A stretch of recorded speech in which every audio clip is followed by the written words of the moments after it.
जब लाला की किसी ने नहीं सुनी तो फिर लाला को बड़ा क्रोध आया। क्रोध में आकर के लाला ने एक लात मारी और एक लात में ये बैलगाड़ी उड़ गई और ये दुष्ट दैत्य मर गया। मैया ने कहा तुम सब क्या भांग पी करके आए?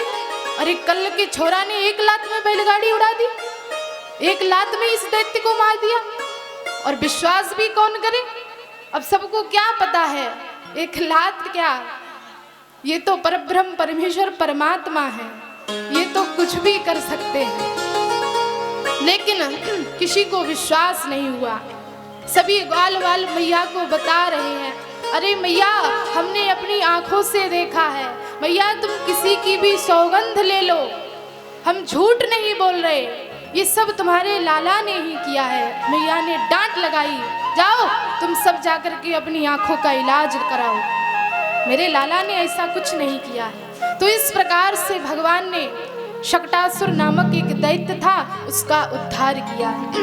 मैया लाला को भीतर लेकर के आई। मैया ने सुंदर स्नान लाला को कराया, सुंदर वस्त्र मैया ने लाला को पहनाए और मैया अब लाला को स्तनपान कराने लगी।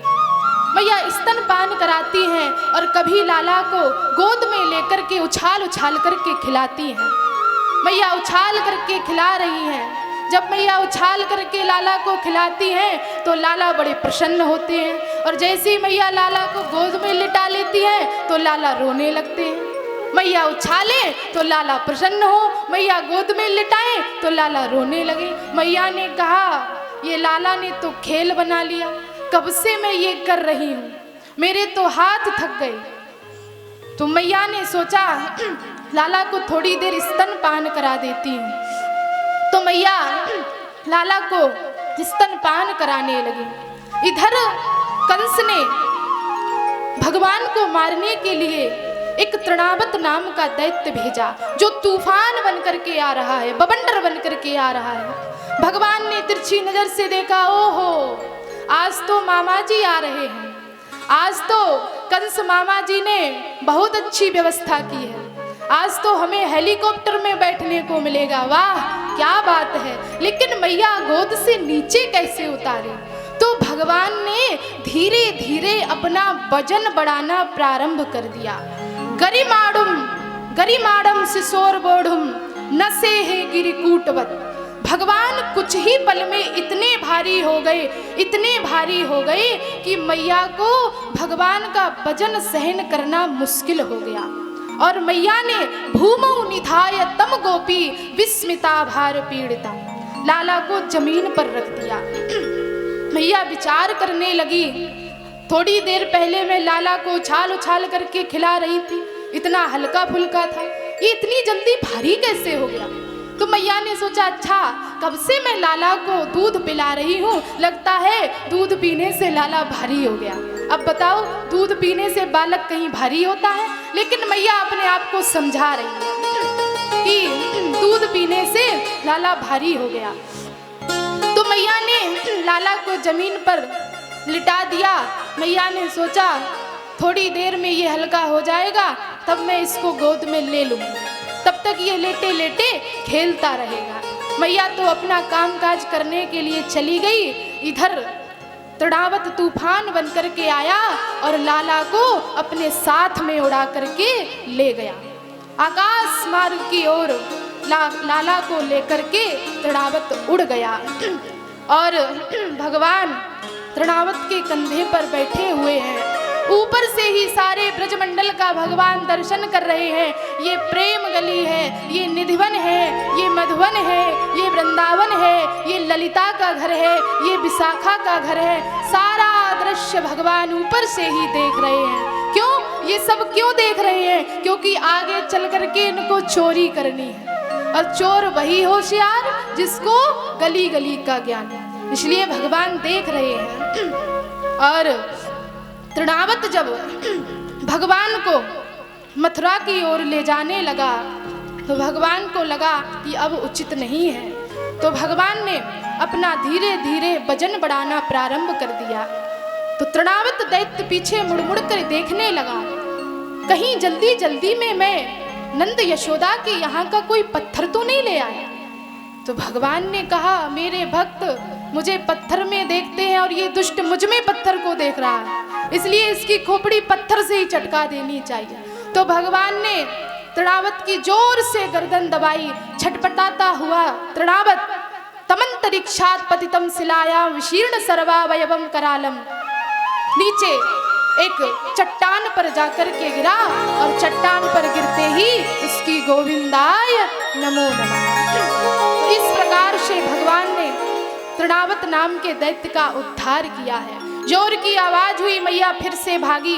मैया भाग करके आई, आकर के देखा तो एक दैत्य और मरा पड़ा है और लाला पास में ही लेटे हुए हैं। मैया ने लाला को अपनी गोद में उठाया, लाला को अपने हृदय से लगाया और मैया सोचने लगी कि मैंने किसी का कुछ नहीं बिगाड़ा तो मेरा कोई कैसे बिगाड़ सकता है। ये दुष्ट राक्षस मेरे यहाँ आते हैं, मेरे लाला को लेकर के भागते हैं और ये दुष्ट पापी लोग अपने आप ही अपने कर्मों के अनुसार मर जाते हैं। जब मैंने किसी का कुछ नहीं बिगाड़ा तो ये सब मेरा कैसे बिगाड़ सकते हैं। मैया ने ब्राह्मणों को बुलवाया और ग्रह शांति कराई और ब्राह्मणों को दान दक्षिणा दी और उनको मैया ने विदा किया। बोलिए बाल कृष्ण भगवान की जय हो। तो इस प्रकार से भगवान ने तृणावत का उद्धार किया।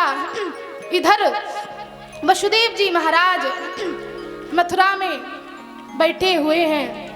वसुदेव जी महाराज विचार कर रहे हैं कि आज मेरा लाला पूरे 1 वर्ष का हो गया, मेरे लाला का किसी ने नाम रखा होगा या नहीं रखा होगा।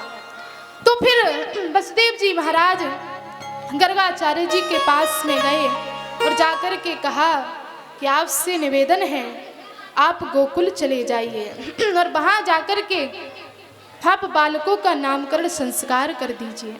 गर्गाचार्य जी ने कहा ठीक है हम तो चले जाएंगे, लेकिन हम तो यदुवंशियों के आचार्य हैं, यदि कंस को पता चलेगा तो कंस बालकों को मार देगा। तो वसुदेव जी महाराज ने कहा आप गुप्त रूप से बालकों का नामकरण संस्कार कर देना। और गर्गाचार्य जी गोकुल में आए। नंद बाबा को पता चला गर्गाचार्य जी मथुरा से पधारे हैं, इनका बड़ा ही नाम है, तो बड़ा ही स्वागत सत्कार नंद बाबा ने गर्गाचार्य जी का किया है और कहा कि भगवान हमारे यहाँ 2 बालक हैं, आज पूरा 1 वर्ष व्यतीत हो गया, उन बालकों का नामकरण संस्कार नहीं हुआ है। हम चाहते हैं आपके मुखारविंद से बालकों का नामकरण संस्कार हो जाए। गर्गाचार्य जी ने कहा हम तो नामकरण संस्कार कर देंगे, लेकिन हम यदुवंशियों के आचार्य हैं, सब यही जानते हैं और इससे ही हम प्रसिद्ध हैं। यदि कंस को पता चला कि बालकों का नाम मैंने रखा है तो कंस बालकों को मार देगा। तो नंद बाबा ने कहा महाराज आप चिंता मत करो, आप चुपचाप से, किसी को कानों कान भनक भी न पड़े, चुपचाप से आप गौशाला में बालकों का नाम रख दो। गर्गाचार्य जी को लेकर के नंद बाबा गौशाला में पहुंचे। गर्गाचार्य जी को सुंदर आसन पर बिठाया और दौड़ते हुए यशोदा के पास में आए। आकर के कहने लगे अरे यशोदा, मथुरा से प्रकांड विद्वान श्री गर्गाचार्य जी पधारे हैं और हम चाहते हैं हमारे बालकों का नामकरण संस्कार उनके द्वारा हो जाए, इसलिए जल्दी से तुम तैयार होकर के बालकों को तैयार करके गौशाला में आओ। इतना कह करके नंद बाबा वहां से चले गए। लेकिन यशोदा मैया, रोहिणी मैया आपस में बातें करने लगी। हाँ बहन, इन गर्गाचार्य जी का नाम हमने बहुत सुना है, बहुत प्रकांड विद्वान है, इसलिए मेरे मन में एक विचार आया है। तो रोहिणी भैया ने यशोदा मैया से कहा दीदी क्या विचार आपके मन में आया है? बोले इनका बाबा का बहुत नाम सुना है, हम इनकी परीक्षा लेंगे। तो रोहिणी मैया ने कहा दीदी कैसे परीक्षा लोगी? तो कहा ऐसा करो मेरा बालक तुम अपनी गोद में ले लो और अपना बालक तुम मुझे दे दो। कहा ठीक है, यदि प्रकांड विद्वान हुए, सचमुच ये ज्योतिषाचार्य हैं, तो देख कर के ही बता देंगे। कहा ठीक है बहन।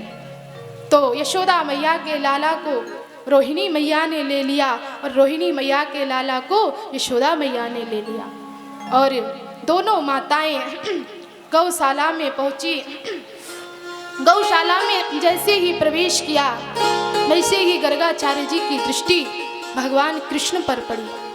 भगवान कृष्ण की छवि को देख करके गर्गाचार्य जी की आंखें खुली की खुली रह गई। गर्गाचार्य जी तो समाधि में चले गए। ये नामकरण संस्कार करने आए हैं, इनने परब्रह्म परमेश्वर परमात्मा का जैसे ही दिव्य दर्शन किया वैसे